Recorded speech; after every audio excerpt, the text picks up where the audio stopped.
அனைவருக்கும் வணக்கம். கதைகள் சூழ் உலகில் நீங்கள் கேட்டுட்ருக்கிறது வீரயுக நாயகன் வேள்பாரி.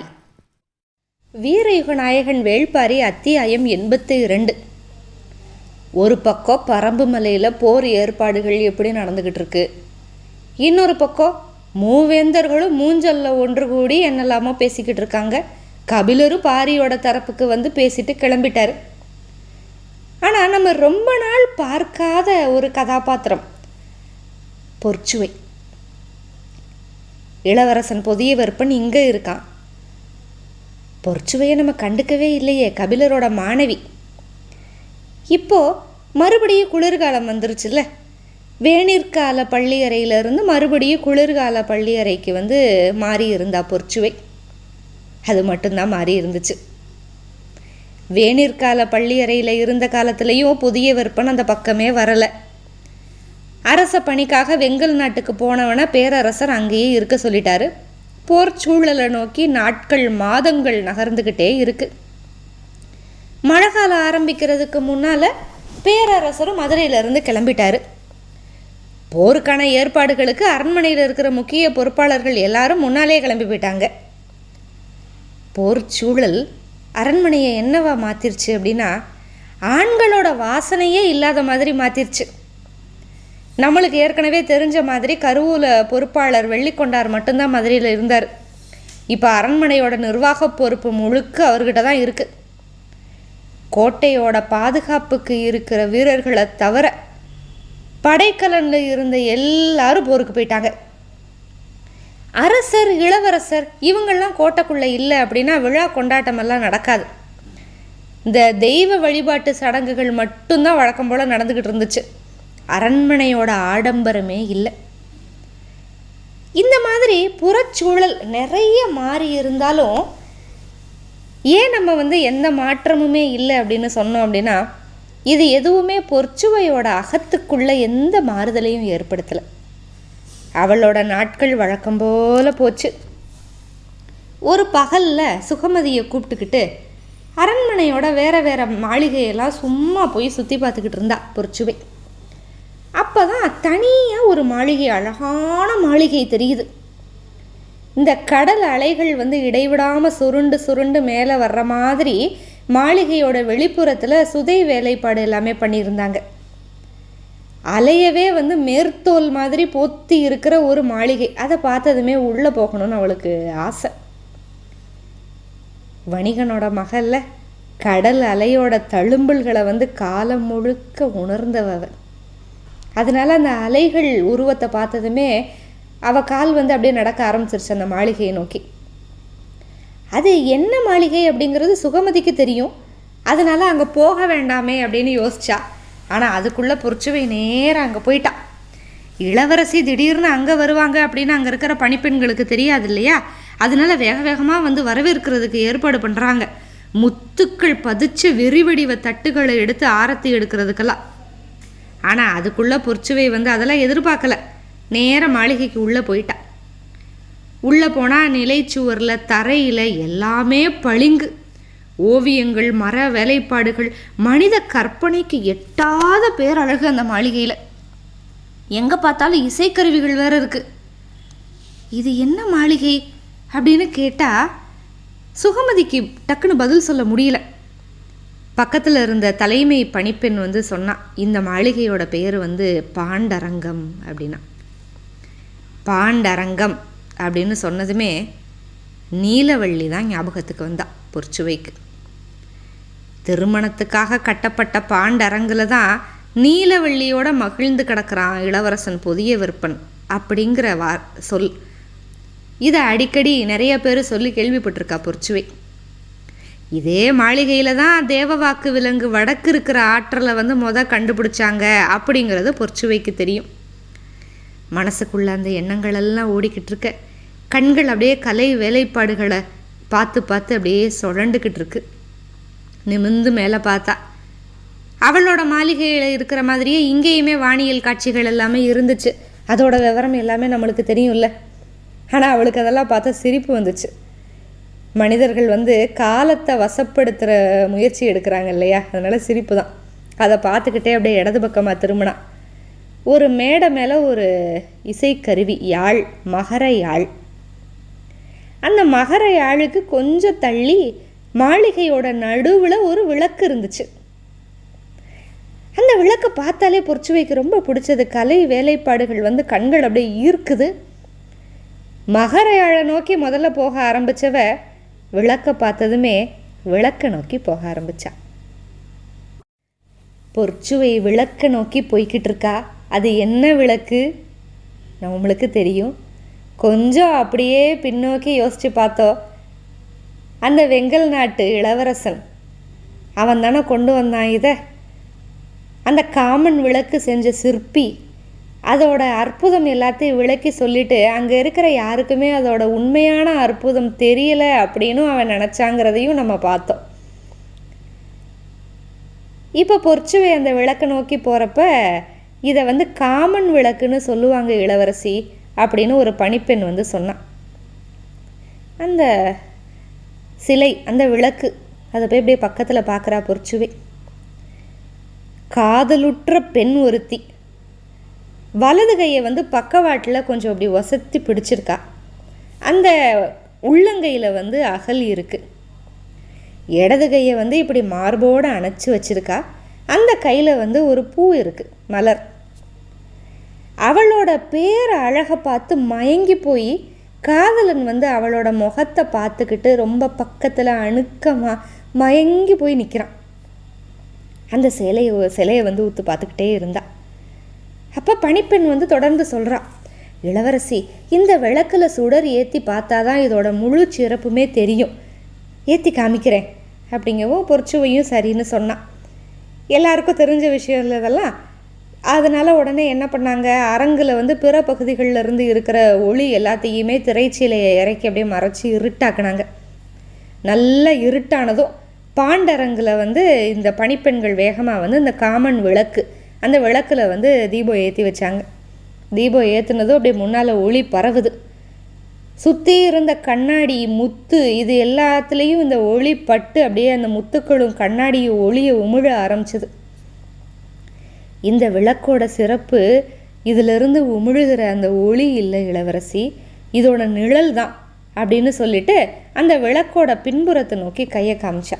பொற்சுவையும் சுகமதியும் அங்கே பார்க்குறாங்க. நம்மளுக்கு தெரிஞ்ச மாதிரி ஆணும் பெண்ணுமா இருவர் நிற்கிற அந்த சிலையோட நிழல் வந்து ஒரே உருவமாக கீழே படிஞ்சிருந்துச்சு. சுடர் எப்போல்லாம் அசையுதோ அப்போயெல்லாம் நிழலும் அசைஞ்சு கொடுத்துச்சு. அசைகிற நிழலுக்குள்ளே புரளுற உருவங்களை பற்றி பணிப்பெண் வந்து வியந்து சொல்ல ஆரம்பித்தான். ஆனால் பொற்சுவை வந்து இப்படி கைகளை ஒசத்தி அந்த பேச்சை நிப்பாட்டிட்டு திரைச்சிலைகளை ஒசத்துங்க அப்படின்ட்டா. பணிப்பெண்கள் கொஞ்சம் அதிர்ந்துட்டாங்க. அதிர்ந்து வேகமாக திரைச்சிலைகளை விளக்குனாங்க. பாண்டரங்கம் முழுக்க இப்போ வெளிச்சம். கொஞ்ச நேரம் சிலை பக்கத்திலேயே இருந்து பார்த்துக்கிட்டே இருந்தா பொற்சுவை. இந்த சிலையோட சிறப்பு வலது கையில் பிடிச்சிருக்கிற விளக்கோ தரையில் படர்ற நிழலோ இல்லை அப்படின்னா. எல்லாரும் அப்படி பார்க்குறாங்க. அப்போ என்னவா இருக்கும்? இடது கையில் மார்போடு அணைச்சி பிடிச்சிருக்கிற அந்த மலர். சுகமதி அப்போ தான் அந்த பூவே பார்க்குறா. யார் இந்த சிலையை வடித்தது அப்படின்னு கேட்டால் பொற்சுவை. யாருக்கும் தெரியல, கேட்டு சொல்கிறோம் இளவரசி. சரி சீக்கிரம் சொல்லுங்க அப்படின்னு சொல்லிட்டு கிளம்பிட்டா சுகமதியோட. போகிற வழியில் தான் அப்படி என்ன சிறப்பு அந்த மலரில் இருக்குது அப்படின்னு சுகமதி வந்து கேட்குறா. சுகமதி, அந்த காதலர்களோட முகத்தை பார்த்தியா? உள்ளுக்குள்ளேருந்து பெருகிற பேரன்பில் மலர்ந்து இருக்கு. விளக்கில் சுடரை ஏற்றாமல் இருக்கிறப்பவே அந்த முகங்கள் வந்து மலர்ந்து தான் இருக்குது. அப்படின்னா அந்த மகிழ்வுக்கு காரணம் விளக்கு கிடையாது, வேறு ஏதோ காரணம் இருக்கணும் அப்படின்னு எனக்கு தோணுச்சு. அப்போ தான் அந்த மலரை வந்து நான் ஒத்து கவனித்தேன். அது ஒரு தனித்துவமிக்க ஒரு மலர். அதோட கீழ் இதழ்களோட அடிப்பகுதியில் வந்து சின்ன சின்ன வேர் இருக்கிற மாதிரி சிற்பி வந்து வடிச்சிருக்கான். சுகமதிக்கு புரியலை. மலரோட இதழ்களில் எப்படி வேர் இருக்கும்? வேரில் காய்கள் வேணால் காய்க்கும், மலரெல்லாம் மலருமா என்ன? நானும் இதுவரைக்கும் கேள்விப்பட்டதில்லை சுகமதி. ஆனால் வேரில் மலர்ற தன்மை இருக்கிற ஏதோ ஒரு அதிசய மலர் இருக்குது. அதை எடுத்து கையில் வச்சுருக்காங்க இல்லையா, அதனால தான் இந்த காதலர்கள் இவ்வளவு மகிழ்வோடு இருக்காங்க. அதைத்தான் அந்த சிற்பி மிக நுட்பத்தோடு வார்த்திருக்கான் அப்படின்னா. அன்னைக்கு நாள் முழுக்க அந்த மலரை பற்றியும் அந்த காமன் விளக்கை பற்றியும் பேசிக்கிட்டே இருந்தா பொற்சுவை. அந்த விளக்க செஞ்ச சிற்பி யாருன்னு தெரிஞ்சுக்கிறதுக்கான எல்லா முயற்சியும் எடுத்தா. மறுநாள் காலையில் பாண்டரங்கோட தலைமை பணிப்பெண் பொற்சுவை கிட்ட சொல்லிட்டா, உங்களோட திருமணத்துக்காக வெங்கல் நாட்டு சிறுகுடி மன்னர் கொடுத்த பரிசு பொருள் இது, அங்கே இருக்கிற சிற்பி யாரோ இதை வடிச்சிருக்காங்க அப்படின்னு. உடனே அன்னைக்கு மாலையே வெள்ளிக்கொண்டாருக்கு செய்தி அனுப்பிட்டாங்க. என்ன தெரியுமா? சிற்பியை வரவழைக்கணும் அப்படிலாம் கிடையாது, இளவரசி வெங்கல் நாட்டுக்கு போகணும். வெள்ளிக்கொண்டாருக்கு ஒன்றும் புரியலை. இந்த கதையில் அவருக்கு தெரியாது. பாண்டரங்கம் காமன் விளக்கெல்லாம் அவருக்கு தெரிஞ்சதெல்லாம் வெங்கல் நாட்டில் போர் நடக்குது. போர்க்களத்துக்கு ஏன் இளவரசி போகணும்? இளவரசர் அரண்மனையை விட்டு வெளியில் போய் பல மாதம் ஆச்சு. அவரை பார்க்கணுன்னு இளவரசிக்கு ஆசையாக இருக்குது, அதனால போகிறாங்க அப்படின்னெல்லாம் கூட இருக்கிறவங்க சொன்னாங்க. உரிய ஏற்பாடோட இளவரசியை அனுப்பி வைக்கிறத தவிர அவருக்கு வேற வழியே இல்லை. சரி, தகுந்த பாதுகாப்போட இளவரசியை கூட்டிகிட்டு போ அப்படின்னு பொறுப்பை கொண்டு போய் செவியனுக்கு கொடுத்தாரு. ஏன்னா அந்த அரண்மனை நிர்வாக பொறுப்பில் இருக்கிற செவியன் தான் வெங்கல் நாட்டுக்கு பல தடவை போயிட்டு வந்த அனுபவம் இருக்குது. அவன் தானே முத வெங்கல் நாட்டு இளவரசனை ஆலாவில் பறக்க கூட்டிகிட்டு வந்தான். அதனால் அவனவே வெள்ளிக்கொண்டார் தேர்வு பண்ணார். இவங்க இந்த முடிவெடுத்த 3வது நாள் அதிகாலை தேர் புறப்பட்டுச்சு. தோழிகள் புடைசூழ, அன்னகர்கள் காவல் புரிய, அவங்கள கடந்து வீரர்களை அணிவகுக்க செவியனோட தலைமையில் பயணம். செவியனோட குதிரை தான் முன்னால் பாஞ்சு போச்சு. ஆனால் அவனோட மனசு குழப்பத்தில் இருந்துச்சு. கடந்த தடவை வெங்கல் நாட்டிலேருந்து இளமாறனை மதுரைக்கு கூட்டிகிட்டு வந்தது செவியன் தானே. ஆனால் கூட்டிகிட்டு வந்தவன் மறுபடியும் உயிரோட வெங்கல் நாட்டுக்கு போகலை. இப்போ என்னடானா இளவரசியை வெங்கல் நாட்டை நோக்கி கூட்டிகிட்டு போகிறான். அங்கே போர் வேற நடக்குது. இந்த பயணத்தில் என்ன ஆக போகுதோ அப்படின்னு அவனுக்கு ஒரு மனக்குழப்பம். வேகமாக போனாங்க. குதிரைகளை இளைப்பாறுதலுக்காக அங்கங்கே நிப்பாட்டி வச்சாங்க. அப்பெல்லாம் தேரை விட்டு இறங்கி வெளியில் வர இளவரசி கொஞ்சம் தூரம் நடந்து போய் இயற்கையோட காட்சியை பார்த்து மகிழ்ந்தா. மழை காலம் முடிகிற நேரம். அப்போ வயல்வெளி எங்கும் உழவு தொழில் நல்லா செழிப்புற்று இருக்க வேண்டிய காலம். ஆனால் பார்த்தா அப்படி தெரியல. 2 பெண்களை கூப்பிட்டு என்ன நடக்குதுன்னு கேட்டா, ஊரில் இருக்கிற ஆண்கள்லாம் இருந்தால் தானே உழவு தொழில் செய்ய முடியும், எல்லாரையும் போர்க்களத்துக்கு அனுப்ப சொல்லி அரச உத்தரவு, அப்புறம் எங்கிட்ட பயிர் செய்ய முடியும் அப்படின்ட்டு போயிட்டாங்க. போகிற வழியில் என்னெல்லாம் ஊர் வருதோ அங்கே எல்லாம் தேர் நின்றுச்சு. எல்லா ஊர்லேயுமே பெண்கள், குழந்தைகள், முதியவர்கள் மட்டும்தான் இருந்தாங்க. நீரும் வயலும் இருந்து பயிரை விளைய வைக்க முடியாத கொடுமையை பார்த்துக்கிட்டே போனான். கொல்லர், தச்சர், பரம்பர் அப்படிங்கிற யாரும் இல்லை ஊரில். எல்லா போர்க்களத்துக்கு போயிட்டாங்க. கூலங்களை சேமிக்க வழியே இல்லாமல் இருக்கிற சின்ன சின்ன ஊர்கள்லாம் கோடை காலத்தை பற்றின கவலை இப்போவே வர ஆரம்பிச்சிருச்சு. ஏறக்குறைய எந்த ஊருமே இந்த வருஷம் முழுமையான அறுவடையை செய்யலை. வரப்போகிற காலம் எப்படி கொடுமையாக இருக்க போகுது அப்படிங்கிற கவலை எல்லாரோட கண்கள்லையுமே இருக்குது. 2 நாள் பயணம் பண்ணதுக்கப்புறம் மனிதர்களை பார்க்குறதவே தவிர்க்க ஆரம்பிச்சிட்டா பொற்சுவை. பார்க்குற எல்லா காட்சிகளுமே அப்படியே மனசை கலங்கடிக்கிற மாதிரி இருந்துச்சு. திரைச்சீலை விலகாமல் இருந்துக்கிட்டா. இவங்க தொடர்ச்சியாக பயணம் பண்ணி வெங்கல் நாட்டு மாளிகைக்கு போனாங்க. பாண்டிய நாட்டு இளவரசியோட திடீர் வரவில் அதனால் வெங்கல் நாட்டு அரண்மனையுமே திகச்சு போயிடுச்சு. புதுசாக கட்டப்பட்ட ஒரு மாளிகையில் அவளை தங்க வச்சாங்க. போர்க்களம் வெங்கல் நாட்டிலேருந்து ரொம்ப தூரத்திற்கு பலகாத தொலைவு தள்ளி இருக்குது. செவியன் அங்கே போய் மையூர் கிழாரை பார்க்கலாம் அப்படின்ட்டு போனான். ஆனால் மையூர் கிழாரெல்லாம் இவன் நேராக போய் பார்க்க முடியலை. மையூர் கிழாருக்கு செய்தியை மட்டும் அனுப்பிட்டான் வெங்கல் நாட்டிலேருந்து. அவர் வர்ற வரைக்கும் காத்துக்கிட்டு இருந்தாங்க. இவங்க செய்தி அனுப்பி 2வது நாள் தான் வெங்கல் நாட்டு அரசர் மையூர் கிழாருக்கு அவருக்கு போச்சு, செய்தியே போச்சு.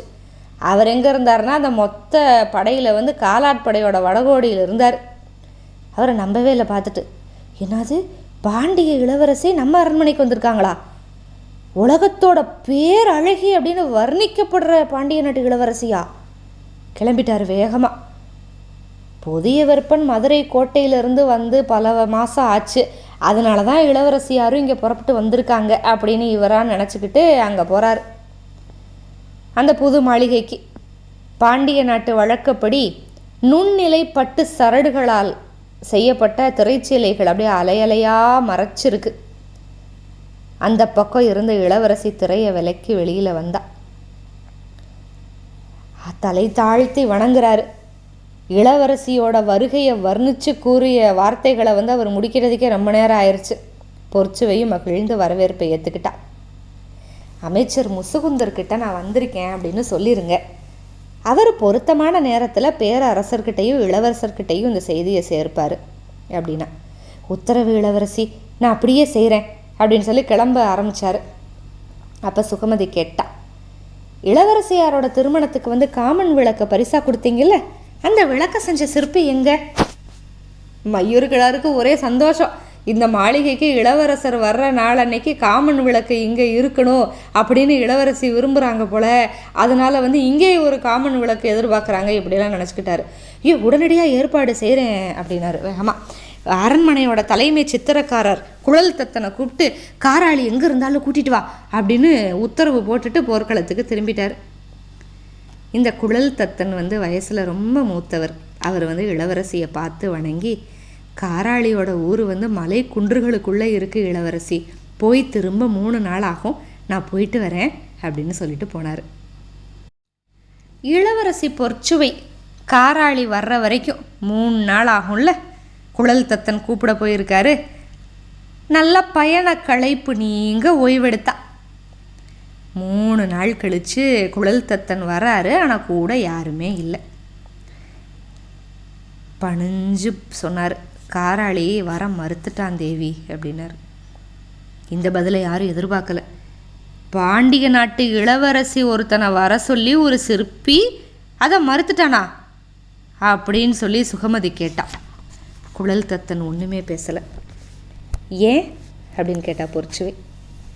குழல் தத்தன் பதிலும் சொல்லலை. திரும்ப திரும்ப ஏன் அப்படின்னு நிறையா தடவை பொற்சுவை கேட்டதுக்கப்புறம் வேறு வழியே இல்லாமல் சொன்னார். இல்லை, வாக்கு தவறுனவனோட சொல்லுக்கு நாங்கள் மதிப்பளிக்க மாட்டோம் அப்படின்னு காராளி சொல்லிட்டான். மறுபடியும் புரியலை பொற்சுவைக்கு. யார் வாக்கு தவறுனது, என்னாச்சு அப்படின்னா அப்புறம்தான் ஒரு கதையை சொல்கிறாரு. நம்மளுக்கு தெரிஞ்ச கதை தான். அவங்க மன்னர் மையூர் கிழார் தானே வாக்கு தவறிட்டாரு. பரம்பு மேலே தாக்குதல் நடத்தவே மாட்டோம் அப்படிங்கிறது தானே தலைமுறையாக அவங்களோட வாக்கு.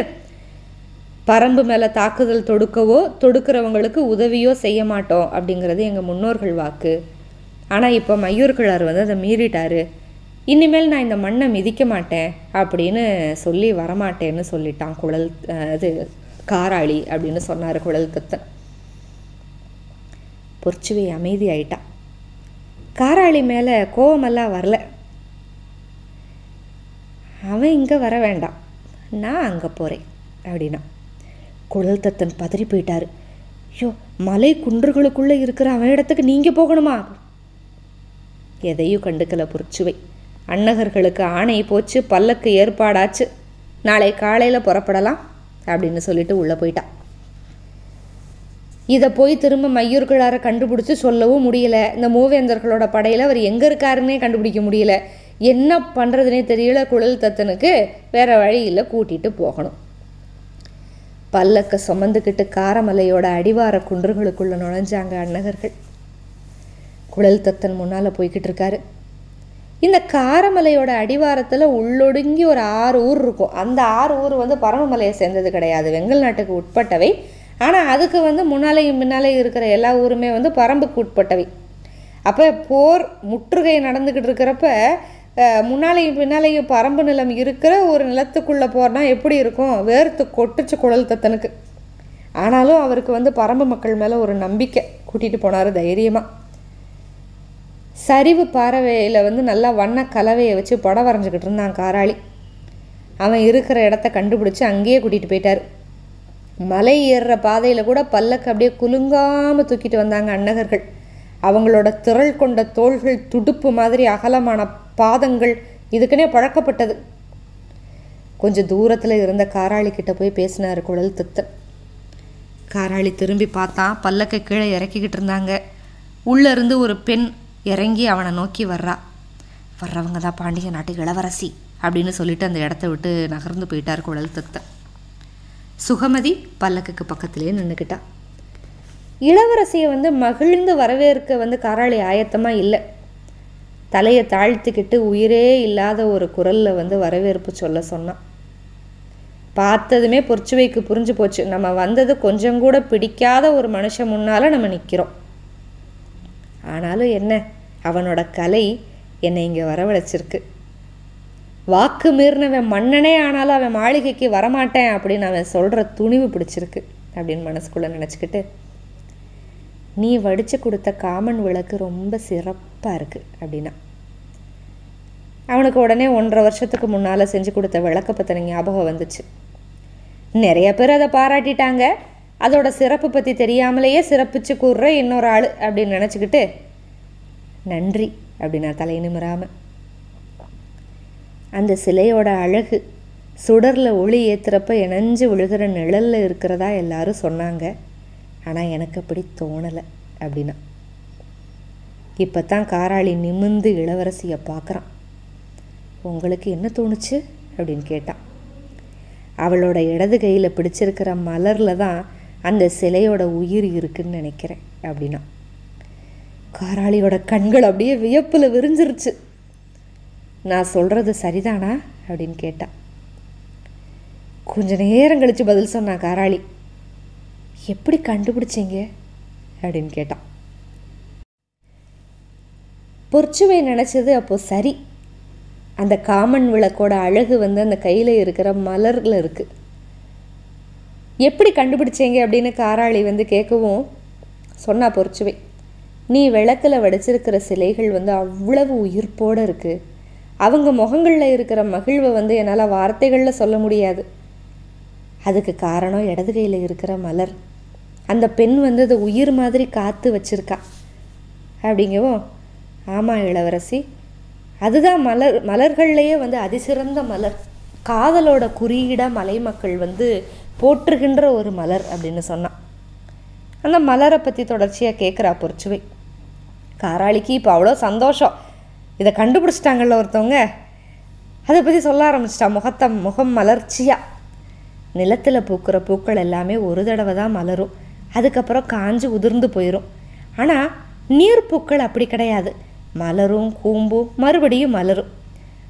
பொதுவாக பூக்களோட அதிசயம் நீர்ப்பூக்கள் அப்படின்னு தான் எல்லாருமே நினைப்பாங்க.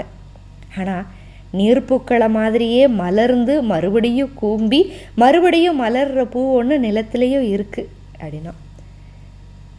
உண்மையா நீ சொல்கிறது அப்படின்னு கேட்டா பொற்சுவை. ஆமாம், அதில் வியப்புக்குரிய செய்தி அது இல்லை தேவி, அதை விட சிறந்த ஒரு செய்தி இருக்குது.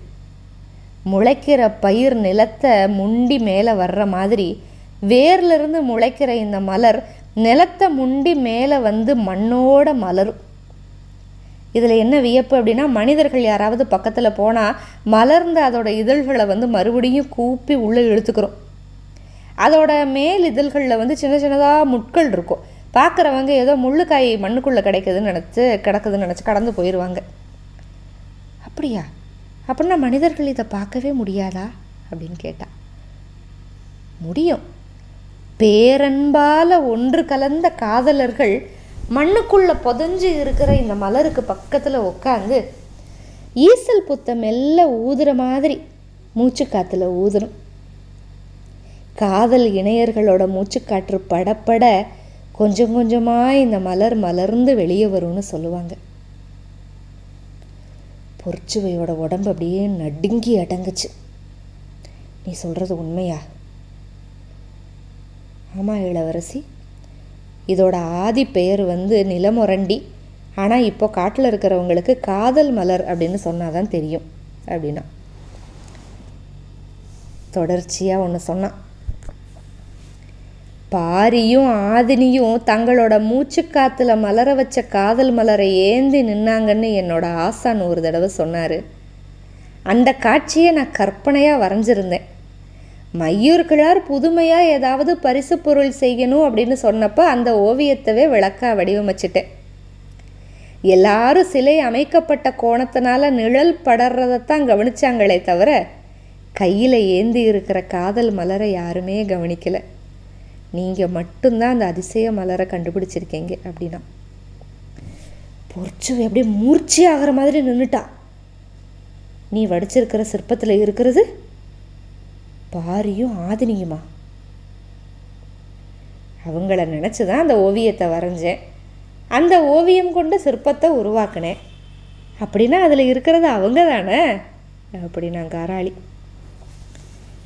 மிரட்சியிலிருந்து வெளியே வர முடியலை. பாண்டிய பேரரசோட பாண்டரங்கத்துக்குள்ளே இத்தனை காலமாக இருக்கிறது பாரியோட சிலையா? மனங்களை வெல்ல தெரிஞ்சவன் எப்போவுமே தோற்று போக மாட்டான். நாடுகளையும் காலங்களையும் கடந்து கலைகள் மூலமாக அவன் என்னன்னைக்குமே வாழ்வான். இன்னும் எத்தனை 100 வருஷம் கழிச்சாலும் மனம் ஒன்றிய காதலர்கள் வந்து நிலமுரண்டியை பார்த்து மூச்சு காத்து ஊதுனா பாரியும் ஆதினியுமே இதழ்களாக விரிவாங்க அப்படின்னா காராளி. பொற்சுவையோட கண்கள் கலங்கி பேச்சில்லாமல் நிற்கிறா. அவளோட ஆள் மனசுக்குள்ளே மூச்சுக்காற்று ஊதப்பட்டுக்கிட்டு இருக்கு. ஆனால் புதஞ்சு போன அவளோட காதல் மலர் இதழ் விரிச்சு மேலே எழலை. அதிர்ச்சி ஆயிட்டா. 2 அதிர்ச்சி. பாரி ஆதினி பாரியோட சிலை அங்கே இருக்குங்கிறது ஒரு அதிர்ச்சி. இதை கேட்டும் அவளோட ஆள் மனசுக்குள்ள மூச்சுக்காற்று ஊதப்பட்டும் புதஞ்சு போன அவளோட காதல் மலர் இதழ் விரிச்சு வரலை. காலம் கடந்துருச்சு. மூச்சுக்காற்றோட ஓசை மட்டும் உள்ளே கேட்டுக்கிட்டே இருக்க அந்த இடத்த விட்டு நகர்ந்து போனான். என்ன எதுவுமே சொல்லாமல் இளவரசி போகிறாங்க அப்படின்னு நினச்ச காராளி வந்து சொன்னான், நாங்கள் 6 ஊருக்காரவங்களும் வெங்கல் நாட்டை சேர்ந்தவங்க தான். ஆனால் வாக்கு தவறினவனுக்காக வெள்ளேந்த மாட்டோம் அப்படின்னு உறுதியாக இருக்கோம். அதனால் போர்க்களத்துக்கு போக மாட்டோம். உங்களுக்கு விருப்பமானது எதையாவது ஒன்று சொல்லுங்கள் இளவரசி, நான் செஞ்சு கொடுக்குறேன் அப்படின்னா. கொஞ்சம் தள்ளி போன பொற்சுவை கண்களை தொடச்சிக்கிட்டு திரும்பினான். முகம் கொஞ்சம் மலர்ந்துச்சு. காராளியை பார்த்து சொன்னான், எனக்கு வேண்டியதை நீ கொடுத்துட்ட. அவளோட புருவங்கள் அப்படியே இசைவாக வளைஞ்சு கீழே இறங்குறதும் இமையோரத்தில் இருக்கிற அந்த மயிர் கால்கள் வந்து அந்த புருவங்களை எவ்வி பிடிக்க முயற்சி பண்ணுற மாதிரி இருக்கிறதும் யாராலையும் வரையவே முடியாத ஒரு ஓவியம் மாதிரி இருந்தது. அந்த அழகான விழிகளை விட்டு காராளியோட கண்கள் விலகலை. பேச்சே இல்லாமல் இருக்கிற காராளியை பார்த்து என்ன அப்படின்னா பொற்சுவை, இந்த உலகத்தில் வரைய முடியாத ஓவியங்கள் இருக்கிற வரைக்கும் ஓவியன் வரைஞ்சிக்கிட்டே இருப்பான் அப்படின்னு சொல்லி மறுபடியும் வண்ணக்கலவையை கையில் எடுத்தான் காராளி. மற்றும் ஒரு பதிவில் சந்திப்போம். மிக்க நன்றி. வணக்கம்.